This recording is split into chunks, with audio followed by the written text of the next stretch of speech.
Cricket ஆர்வலர்கள் அனைவரையும் pass cricket media சார்பாக வருக வருக என அன்போடு வரவேற்கிறேன்.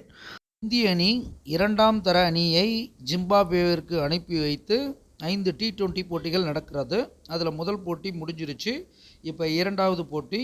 முதல் போட்டியில் அவ்வளோ சாதாரணமாக எடுத்துக்கொள்ள முடியாதுன்னு நாம் சொல்லியிருந்தோம். அதன்படி அவங்க நல்லா விளையாண்டு இந்திய அணியவே தோற்கடிச்சிட்டாங்க. இரண்டாவது போட்டி எப்படி இருக்கும்னு பார்க்க போகிறோம்.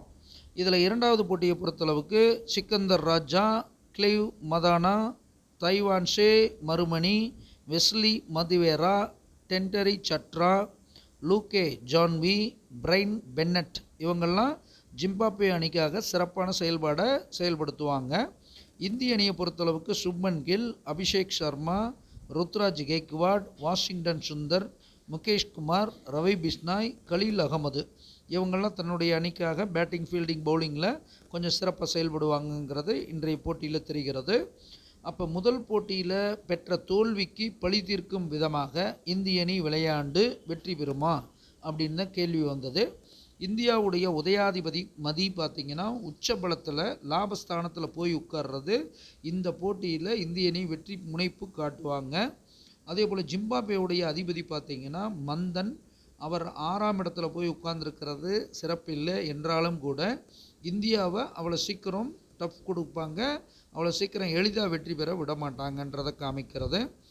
இந்தியாவுடைய லாபஸ்தானத்தில் உச்ச மதி உட்கார்ந்துருக்கிறது. இந்தியாவுக்கு கண்டிப்பாக வெற்றி வாய்ப்பு உண்டு. ஆனால் ஜிம்பாப்வேவுடைய லாபஸ்தானத்தில் பொண்ணு இருப்பது அவங்களுக்கும் வெற்றி வாய்ப்பு சிறப்பு.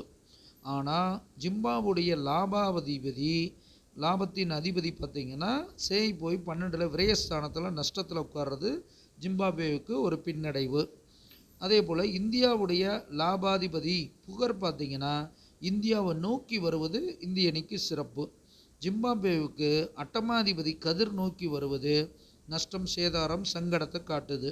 அப்போ இந்த போட்டியை பொறுத்தளவுக்கு இந்திய அணி முதல் போட்டியில் தவற விட்டதுக்காக பழி தீர்க்கறதுக்கு வாய்ப்புகள் நிறையவே இருக்குது. ஏன்னா கிரக நிலைகள் வலுவாக தான் இருக்குது. முதல் போட்டியில் லாபஸ்தானத்தில் கவிப்பு நஷ்டம் இருக்கிறதுனால இந்திய அணி தோற்க நேர்ந்தது. இருந்தாலும் இந்திய அணி அனுபவ ரீதியில் கொஞ்சம் வெற்றி பாதைக்கு கடைசியில் இழுபறியில் திரும்பும்னு போன போட்டியில் எதிர்பார்த்தது குறைவாக நடந்திருக்கிறது. ஸோ இந்த போட்டியில் உறுதியாக சொல்லலாம், இந்திய அணி வெற்றி வாய்ப்பை நேரடியாக தேடி போய் அமர்ந்து உச்ச பலத்தில் இருக்கிறதுனால நல்ல வெற்றி வாய்ப்பு உண்டுங்கிறத சொல்லலாம். ஸோ இந்த போட்டி ஒரு ஆறுதல் வெற்றியை இந்திய அணிக்கு கொடுக்கும்ன்றதை சொல்லிக்கிட்டு, அனுமானிப்பது நாம இருந்தாலும் தீர்மானிப்போன் இறைவன் ஒருவனை என்று கூறிக்கொண்டு விடைபெறுகிறேன். நன்றி, வணக்கம்.